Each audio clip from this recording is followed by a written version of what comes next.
اہبطوا منہا جمیعہ کے بعد سے جب اللہ نے انسان کو اس دنیا میں کہا کہ جاؤ چلے جاؤ، یہ بڑی سخت کاٹ ہے۔ اللہ بھی انسان کے اس سلسلہ حیات سے سلسلہ انتقال تک کے سفر کو ان الفاظوں میں بیان کرتا ہے کہ اِنَّکَ قَادِحٌ إِلَىٰ رَبِّکَ قَدْحًا فَمُلَاقِیہ، اے انسان ہم جانتے ہیں کہ تیری زندگی، تیری کاٹ بہت سخت کاٹ ہے اور پھر تو ہم سے ملے گا۔ مگر یہ تخلیق کا سلسلہ اہل فکر اور اہل دانش، اہل علم اور اہل توحید کو یہ سوچنا چاہیے اس پر کہ جب اللہ کہتا ہے وَلَهُ الْحَمْدُ فِي الْأُولَى وَالْآخِرَةِ، جب کچھ بھی نہیں تھا تو اللہ کی حمد تھی، اور جب کچھ بھی نہیں ہوگا تو اللہ کی حمد ہوگی، اور تمہارے پہلے آخری انسکم و جنکم، تمہارے انسان، تمہارے جنات، تمہارے بوڑھے، تمہارے بزرگ، تمہارے بچے، تمہارے بڑے، جو زندہ ہیں جو مردہ ہیں، یہ حیات ہو جائیں، یہ سب اللہ کو سجدہ دے دیں، اللہ کو فرق نہیں پڑتا، اور یہ سب کے سب کفر کر دیں، اللہ کو فرق نہیں پڑتا۔ یا ایھا الناس انتم الفقراء الی اللہ واللہ هو الغنی الحمید۔ تو پھر بنایا کیوں اللہ نے یہ سب کچھ؟ علم کے میدانوں میں اور علم کے سرداروں میں یہ ہمیشہ سے بحث رہی ہے، ضرورت تو نہیں ہو سکتی، اللہ محتاج نہیں ہو سکتا کبھی بھی کسی چیز کا، مستحق تو ہے، محتاج نہیں ہو سکتا۔ لیکن آج میں اس تخلیق کی بنیاد پر بات نہیں کروں گا کہ اللہ نے کہہ دیا انما الا واذا اراد شیئا ان یقول له کن فیکون، اللہ نے 6 دنوں میں دنیا بنائی، فی 6 ایام، خلاص۔ بات ہے آدم علیہ السلام کی تخلیق پر، اور وہ جو اس کی اولاد ہے، اس سلسلے کو دنیا میں آج تک چلتا آ رہا ہے، وہ سلسلہ کہ آدم علیہ السلام کی تخلیق پر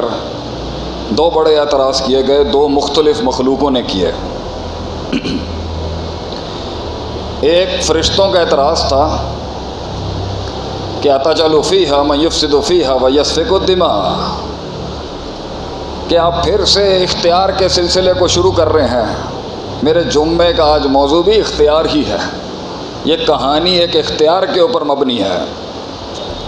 جس کو اختیار نہیں ملا اس کا چیپٹر دوسرا ہے، لا یعصون اللہ ویفعلون ما یؤمرون، ان سے گناہ سرزد ہی نہیں ہو سکتا۔ یہ کہانی ان کی نہیں ہے، وہ اس کہانی کا جز ہیں، کل نہیں، فرشتے جو ہیں۔ اصل یہ کہانی ہے اختیار کی، کہ اللہ نے مخلوق کے اندر اختیار کی چپ کو لگانے کا فیصلہ کیا کہ میں اسے اختیار دیتا ہوں کچھ، تو اس پر ماضی کے ریکارڈ کے مطابق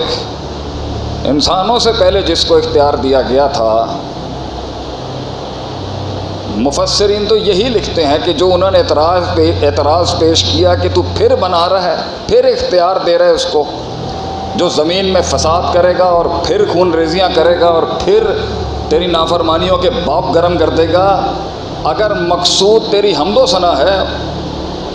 وَنَحْنُ نُسَبِّحُ بِحَمْدِكَ وَنُقَدِّسُ لَكَ، تو ہم تو تسبیح اور حمد کھل کے بیان کر رہے ہیں۔ کوئی لمحہ اور کوئی ایسا مکان اور زمان نہیں ہوگا جہاں پر کوئی فرشتہ اللہ کی عبادت نہیں کر رہا، تو اس کو دینے کی کیا ضرورت ہے؟ تو فرشتوں کا یہ بہت بڑا اعتراض تھا، جس پہ اللہ نے کہا انی اعلم ما لا تعلمون، میں جانتا ہوں جو تم نہیں جانتے۔ اور اس نے بھی اعتراض پیش کیا، اس نے اختیار پہ اعتراض پیش نہیں کیا کہ تو انسان کو انا ہدیناہ سبیلا اما شاکرا و اما سبیلا کے تحت اختیار جو دے رہا ہے، اس نے اختیار پہ اعتراض نہیں کیا، اس نے امتیاز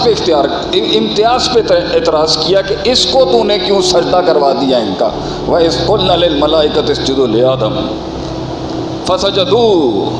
اس کو کیوں تو نے امتیاز دے دی میرے اوپر؟ انا خیر منہ، میں ہر جہت ہر لحاظ سے بہتر تھا۔ آدم علیہ السلام کی تخلیق پر اور ان کی ذریت کے سلسلے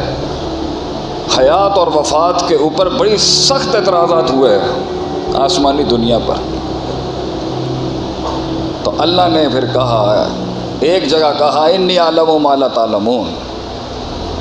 لیکن جب اس نے اعتراض کیا ابلیس نے، انہوں نے تو کہہ دیا ایک اچھے شاگردوں کی طرح سبحانک لا علم لنا الا ما علمتنا،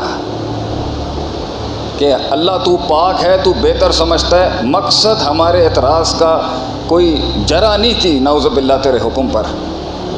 ہم نے تو صرف جو دیکھا اس کے تحت بولا، ہمیں معاف کر دے، تو زیادہ عالم ہے۔ یہی شاگردوں کا، یہی استادی شاگردی کا اصول ہے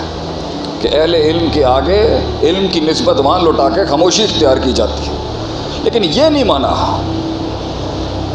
یہ ایک اور آگے چلا گیا معاملہ۔ اللہ نے کہا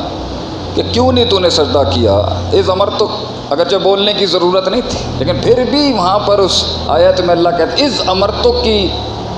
بات ہونی نہیں چاہیے تھی، اللہ کا حکم ہے، بات ختم۔ اس نے آگے سے دلیل پیش کر دی، بات ہے خلقتہ من نار و خلقتنی من خلقتنی من نار و خلقتہ من طین، کہ مجھے آگ سے بنایا، اس کو مٹی سے بنایا، کسی لحاظ سے کوئی معیار نہیں بنتا۔ تو بہرحال سلسلہ تخلیق کے اوپر جو اعتراضات تھے اس پر بات نہیں کروں گا، لیکن جو وہ چیلنج تھا نا اس نے اللہ کو دیا، جو چیلنج اس نے دیا، اللہ نے اس گستاخی پر بھی کہا کہ جاؤ جنت، اب نکل جاؤ تم آسمانی دنیا میں، اس غلاظت کے ساتھ نہیں رہ سکتے۔ تو اس سے ایک اصول یہ بھی نکلتا ہے، ہر کسی کو جواب نہیں دیا جاتا اور ہر کسی کے منہ نہیں لگا جاتا۔ یہ بڑے کی شان نہیں ہے کہ وہ ہر کسی کو جواب دے، اگرچہ جب آگے عناد اور تکبر اور جہالت کھڑی ہو، ابا واستکبر وکان من الکافرین، اس نے جاتے ہوئے بھی اس نے پھر بڑا کام کر گیا ہے کہ اگر تو نے اتنی بڑی گستاخی کر ہی لی تھی، اتنے بڑے علام الغیوب کے آگے اپنے علم کے نقص اور اپنے تزکیے کی کمی اور اپنے نفس کی تقلیل کے اوپر تو قبول نہیں کر سکا اللہ کے فیصلے کو، اس کے بعد اس نے پھر چیلنج کیا اس ذات کو کہ لئن اخرتنی الی یوم القیامہ، تو مجھے قیامت کی صبح تک کی مہلت دے دے اللہ، لاحتنکن ذریتہ، میں ثابت کر دوں گا نعوذ باللہ تیرا فیصلہ ٹھیک نہیں تھا، میں تجھے ثابت کر دوں گا یہ اس شرف اور ظرف کے قابل نہیں تھا جس کے لیے تو نے مجھے نیچے کر دیا۔ اور ایک جگہ پہ تو کہتا ہے قال ربی بما اغویتنی، تو نے پلاننگ کی ساری مجھے گمراہ کرنے کی، نعوذ باللہ۔ اللہ پر اس نے اتنا بڑا کلام کر دیا، تو اللہ کی شان کے مطابق اور ایک بڑے کی شان کے مطابق یہیں سے ہمیں سمجھ میں آتا ہے کہ بڑا کیسے بنا جائے۔ اللہ کو سمجھ کے انسان کو پتہ چلتا ہے کہ بڑا کیسے بنتا ہے آدمی۔ وَلَهُ الْمَثَلُ الْأَعْلَىٰ، اللہ کے لیے اعلیٰ ترین مثالیں، لَيْسَ كَمِثْلِهِ شَيْءٌ، اللہ کو مخلوق پر قیاس نہیں کیا جا سکتا، لیکن سیکھا اللہ سے ہی جائے گا